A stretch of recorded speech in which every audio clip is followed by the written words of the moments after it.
Welcome to the RV Game Changer Show with Uncle Bernie. If you're interested in RVs as a consumer, service provider, or as a manufacturer of RVs, this show is for you. Here we talk to RV experts, RV manufacturers, lifestyle influencers, service providers, charitable organizations, and component providers with a sole purpose to make RVing more fun and exciting and easier for you and your family. Please subscribe to RV Game Changer with Uncle Bernie on Facebook, Instagram, or LinkedIn. Of course, find us by searching at RV Game Changer on YouTube. Let's see what we can do to make your life better this week on RV Game Changer. Hey everybody, welcome to another episode of RV Game Changer. Today we have Sam Kabert on the show. He's a successful serial entrepreneur, a keynote speaker with focus on soul life balance. He's known for being a best-selling author and a certified breathwork practitioner and host of the Soul Seeker podcast. He's also been recognized as Silicon Valley's 40 under 40 and a rising star in the promotional products industry. Sam, thank you for joining us on the show today. Hey, Bernie, thank you so much for having me. I appreciate being here, and I'm excited to see where this conversation takes us. Yeah, you never know where it's going to go, but I'm real excited too. We'll see how it all shakes out. Tell us a little bit about what is a serial entrepreneur and is it profitable? Is it profitable? That's an important question there, right? Yeah, I think a lot of people that are entrepreneurs or visionary leaders can resonate with that like shiny object syndrome, right? So Right. I started my business when I was 22, 23 years old. And then over the years, just had a lot of different projects that I was interested in. And then once the business took off, I was able to really pursue those efforts. But it was a big struggle at first to have that like, ooh, I want to do this now. And I was like, okay, I got to stay focused in my lane and build the business. And then once I built Swagworks, that's a previous business of mine, up to a 7-figure business while working less than 4 hours a day, then I was more free to explore those other passions and start other businesses as well, so that they could be profitable. Well, that's amazing that you were, making a 7-figure income, or the business was running 7 figures, working 4 hours a day. I haven't been quite so lucky, but no, I can appreciate that. So as a serial entrepreneur, it's just basically that you just kept taking on more and more projects, right? And you're not afraid of kind of digging in and getting your hands dirty. Yeah, all it means is repeat, like starting multiple businesses. I've done everything from had a marketing agency in addition to the promotional products company, coaching business, teaching people how to coaching business. Now that's morphed into helping people integrate like spirituality and mindfulness into everyday life. Keynote speaker. What else? A few other things as well, but those are kind of more top of mind. Well, you're quite a prolific author as well. You've already written 6 books. Can you tell us about, the nature of some of those topics? Yeah, I really reinvented myself back in 2019 after I had hit 7 figures in my business and I was really working just a few hours a day. I was named Silicon Valley's 40 under 40 list that year, and I was just 31 years old. And I went through a numbing depression, and I didn't understand it because I was like, wait a second, this is what I've been working for, like to build this big profitable business and have financial freedom and have work-life balance. And I was getting the recognition. And then I was like, how am I depressed? And that sent me on this journey of going within, and I did some holistic healing. And through that, I literally felt reborn, like an entirely different person. I changed my entire life. I moved from Silicon Valley to the beach of Santa Cruz, started to transition out of the business I was in, the relationships I was in, all of those sorts of things. So really, the first 3 books were my previous self. They were my business self. And the most recent 3 books are more my mindful spiritual self. So the first 3 are very different person than the most recent 3 for sure. Wow, it's amazing how life evolves, right? And we change so dramatically. To think that you could just, after being so successful, make a decision to reinvent yourself, but it almost sounds like it came out of necessity, Mhm. because you weren't feeling yourself, you weren't feeling, complete. So tell us a little bit of how that transition happened, and what were some of the steps that you took to kind of change yourself into this other 3-book personality, like how it all happened. Absolutely. That's such a great question, Bernie. And, to address that for a moment here, at least, we need to talk about trauma.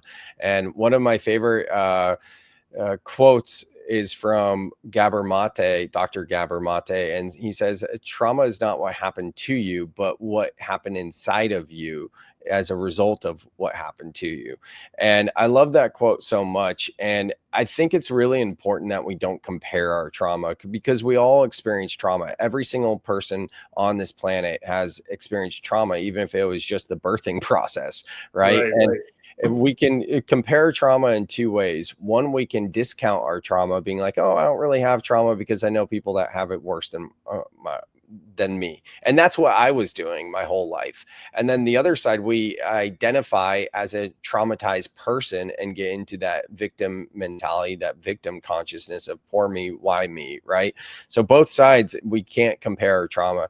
Having said all of that, when I went through that numbing depression when I was 31, it wasn't the first time that I experienced a numbing depression. I had dealt with depressive type symptoms my whole entire life. And then through different traumas, one of which in college, I lost a good friend to death by suicide while I was in the living room and he was in his bedroom and hung himself. And, I went to a party school, and at that time I was a sophomore. The next year, I lived above the most popular bar in town. I was in the top frat. I repped Monster Energy drinks and all these, I was a rep for like a spring break company, like very much in the party scene, and I can see now how like that was very much a coping mechanism. And then when I graduated college, I was just anchored and centered on business, like not partying or anything like that. I was like, I wanted to prove my worth in business, mostly because I got a DUI at age 22 or 23. And I was so ashamed and I was so like mad at myself, just all of it. Right. So I had that chip on my shoulder to prove something to myself, not to anyone else, but to prove my own worth. And that manifested in my drive in entrepreneurship and business. Right. And then once I got all those accolades, it was what I was pursuing and what I thought I had wanted. But after doing the deep work that I did, I realized that on a subconscious level, I was saying to myself, when I achieve ABC, I will feel XYZ, meaning that I was outsourcing my worth to my accomplishments. So in terms of what woke me up to this realization, breath work, nervous system regulation, of reprogramming with the subconscious mind, healing ceremonies with plant and earth medicines, a bunch of different modalities really were what helped me to become this new and improved version of myself. Well, that's a fantastic story, and it's really important that people realize it when they're having depression or when they're having a difficult situation, that you are worth more than your accomplishments. And tell us a little bit more about breath work and how you became a facilitator, and what you do to provide services for others. Yeah, it's so funny because when I first heard about like a breathwork journey, I was just like, what are you talking about? Like I had done some yoga and quite a bit of yoga and meditation, but a friend told me about this thing called the breathwork journey. And it was a deep cathartic release, and I didn't really know that much about it. And I went and did a one-on-one session with a facilitator in person, just breathing in a certain kind of way for about an hour and a half. And in that experience, I literally felt reborn. And it was just such an incredible experience that I started doing breath work all the time, like these deep dives, like a trauma release style of breath work. And yeah, I had several people at the time. This is back in 2019, so 6 years ago. project onto me like, hey, you should get into breathwork, like as a practitioner, like you should lead this. And I was like, yeah, no, I don't know. And then people were like, you should start a men's group. And I was like, yeah, I don't know. That was all in 2019. So from 2019 to 2022, I really explored so many different modalities. I became very serious with my yoga practice. Started attending a lot of different plant and earth medicine ceremonies. I was in a spiritual mastermind that connected me with some amazing humans. And then through synchronicities, or we can think of it as serendipitous moments, I found myself saying yes to a yoga teacher training in Costa Rica. And doing that deep dive of becoming a yoga instructor was what changed everything for me. I did the yoga teacher training not to teach yoga, but for my own development and my own healing. And as soon as I said yes to that yoga teacher training, I realized the second day I needed to switch my mindset and approach it as if I were doing it to become a teacher, because the first 2 days I felt like I was just kind of like going through the motions. So when I made that mindset shift, was like, all right, I'm going to approach this as if I actually wanted to teach yoga. Well, by the end of the 30 days of doing that intensive, I came home to Santa Cruz. I started leading a men's group. I started teaching yoga. And then a year later, I was like, you know what? I actually do want to become a breathwork practitioner. And I did a breathwork certification and started teaching breathwork over yoga. So that's like kind of high level how that all of the evolution and how it unfolded. Well, it's really interesting how you say that you were like born again after the first time you did that. And explain to us that experience. Mm-hmm. Like, as far as what happened to you, was it like a form of meditation? Was it guided to, be able to extract these issues or whatever it was inside of you that allowed you to release and feel like a new person? 100%. Great question. So like, you ever see a video of a lion chasing a gazelle? Yes. Yeah, most of us have, right? And for all the listeners, like just see that in your mind's eye for a moment here. Like go back to when you're watching Discovery Channel, or maybe a clip or whatever it was of a lion chasing a gazelle. A lot of times after that, they'll show the gazelle, if it was lucky enough to get away, they'll show the gazelle and it shakes and it convulses. And what the gazelle is doing is it's removing the trauma it just experienced from almost losing its life. And as humans, we don't do that. We hold on to our traumas and even our unprocessed stress and emotions. Now, to understand this further, we can look at science. And science tells us about the 90-second rule. The 90-second rule teaches that our body has a 90-second physiological response when we experience an emotion, and understand that emotions are energy in motion. So what happens is most of us don't want to feel that emotion or that energy. So then we subconsciously disassociate, we distract, and we numb. We compartmentalize that thing, but we never go back and process it. So that energy gets stored in the body. Now, think of a child when we were kids and we were expressing ourselves, maybe not even a full temper tantrum, but just expressing ourselves, and be told, hey, you're being too much. Anything like that, we shut down. All of a sudden, from being a child, we tell ourselves on a subconscious level, we aren't actually telling ourselves this, but this is how we interpret it. It's not safe to feel. So what these breathwork journeys do is they allow us to go into the deep recesses of our subconscious and our nervous system to find all of those unprocessed energies and even traumas and release them. Now, breathwork is a very trending topic right now. And I think most people get breathwork all wrong, because they say, if you're feeling stress, if you're feeling anxiety, do box breathing, do this, do that, do some meditation. And it's like, yeah, that works to an extent because it helps you in the moment, because it puts a Band-Aid on it and it helps like with some compartmentalization. But what's more effective is to actually feel what's coming up so that you can move through it, versus adding more layers that you're going to need to unpack later on. So with a breathwork journey, we're intentionally activating the sympathetic nervous system, which is known as fight or flight. I like to think of it not as fight or flight, but an alert state. So when we're breathing in this kind of way, that's called circular connected breathing. It just looks like this. Wow. It's just in and out through the mouth. It's just in and out through the mouth. And You're not going to get an oxygen high from that. well, that's part of it, right? Yeah. There's a term called hypoxia, which is basically a shortage of breath. And there's what's happening with the brain is we go into transient hypofrontality, which means we are temporarily shutting down the prefrontal cortex. And the prefrontal cortex is our thinking, analytical, logical mind. So by intentionally doing this in a safe container with a guide who knows what they're doing, all of a sudden now we can get our thinking mind offline and enter our limbic system, our limbic brain, which is our emotional body. It's our emotional brain.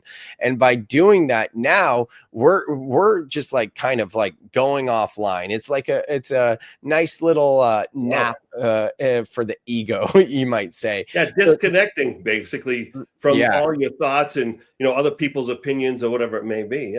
Yeah, absolutely. So this might look a lot of different ways. For some people, it might look like tears, might even look like laughter.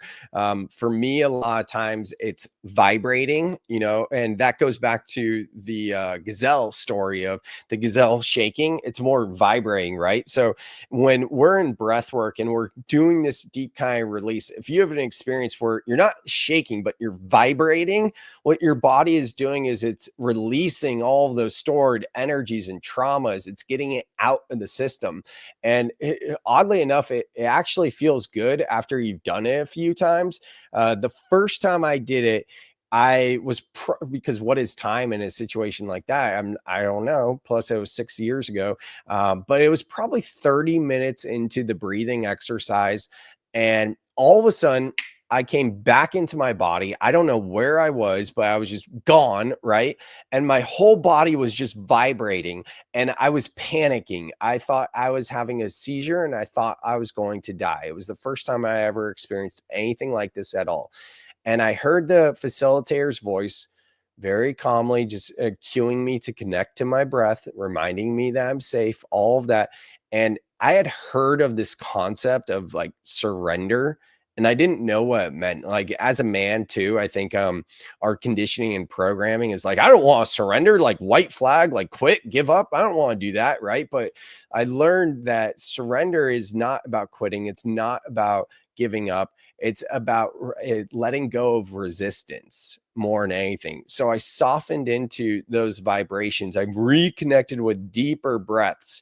And from that experience, it was the most blissful experience I ever felt in my life to that point.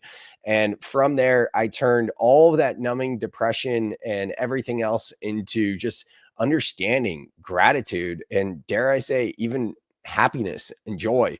Now, it was a whole process to integrate that and really make sense of that, but that was like the first experience.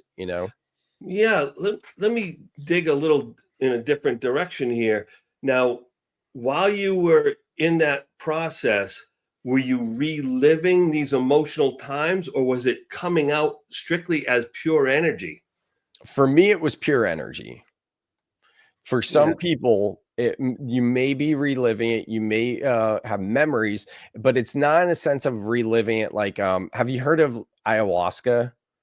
I have not. That's a plant medicine. It's a natural plant out of the Amazon where they mix two different plants together. They brew it into a tea, you drink it for healing, and it's a psychedelic, right?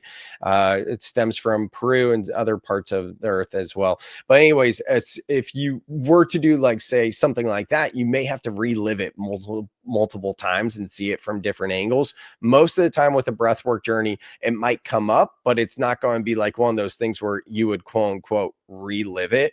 I also do subconscious reprogramming with people where we can overcome their PTSD, even complex PTSD, without them even having to relive or even know what the event actually was, which is an amazing healing modality.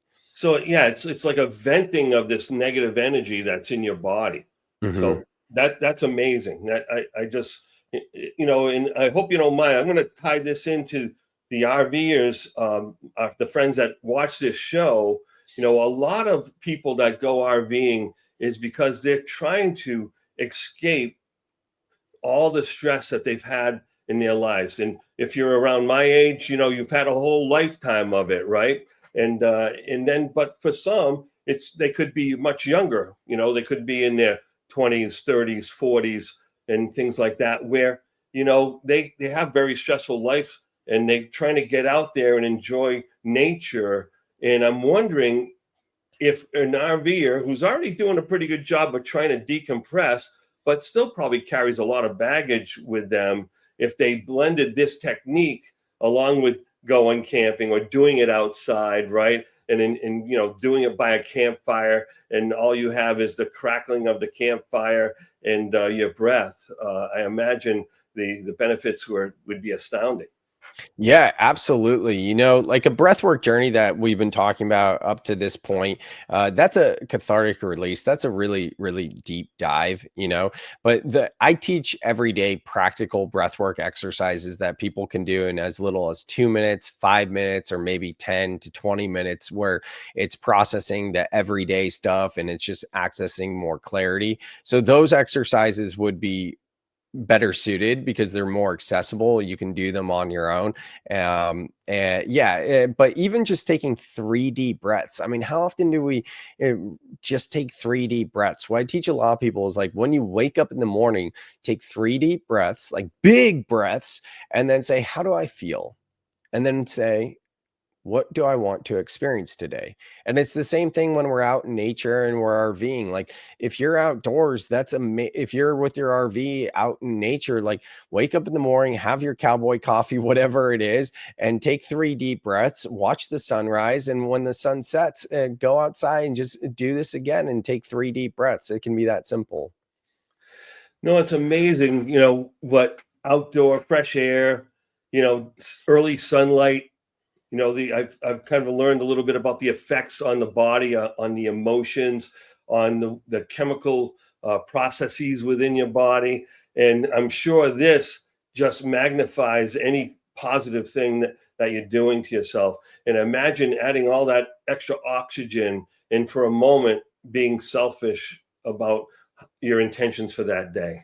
I'm sure that's brilliant. Mhm. Now, you also do keynote speaking.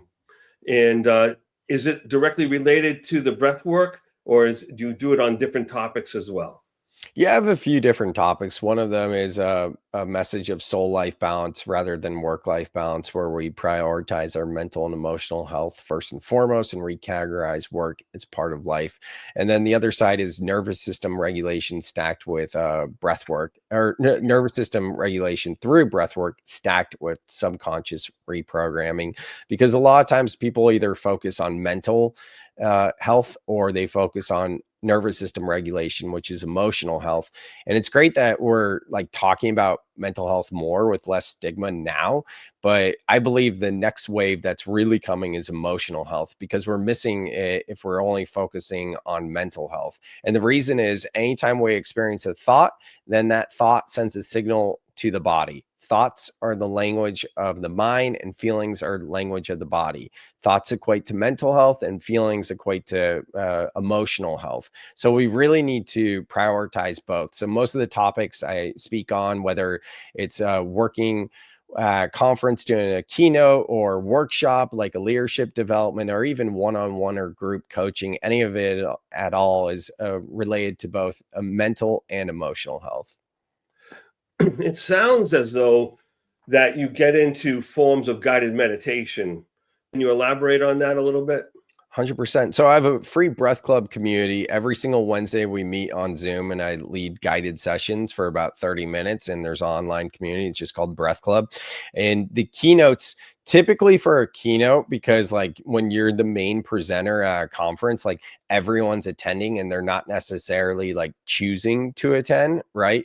It's not the best place to lead like a meditation or breath work. Like, you know, I might throw in a minute or two of just like an exercise, but nothing extended. It's just depending on working with the conference organizers. But when I'm doing a like leadership development offsite, that's very different. Like next week, I live in California. Next week, I'll be in Chattanooga, Tennessee to do a leadership offsite for about 30 to 50 people, I forget. And that one, we will be doing like some guided breath work and experiences like that. So it just depends. But yeah, if you, Bernie, yourself or anyone listening would like to experience some breath work, you're more than welcome to join the Breath Club community, where I do guide sessions on Zoom every single Wednesday. How do we do that? How do we find that? Yeah. Website is samkabert.com. That's KAB as in boy. samkabert.com/club.